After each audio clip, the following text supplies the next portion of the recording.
Let's make giant French toast. Let's step on the gas. Let's go. First, cut your brioche bread and set aside.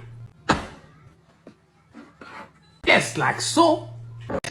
2 eggs, 1 cup milk, 1 tablespoon sugar, 1 teaspoon vanilla extract, a dash of nutmeg, 1 teaspoon cinnamon powder. Mix this smooth. Dip bread in your coaster.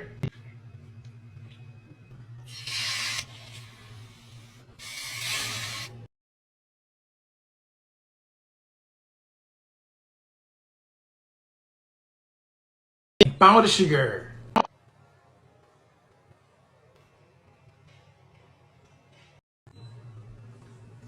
Wow, this is bossingly bossing.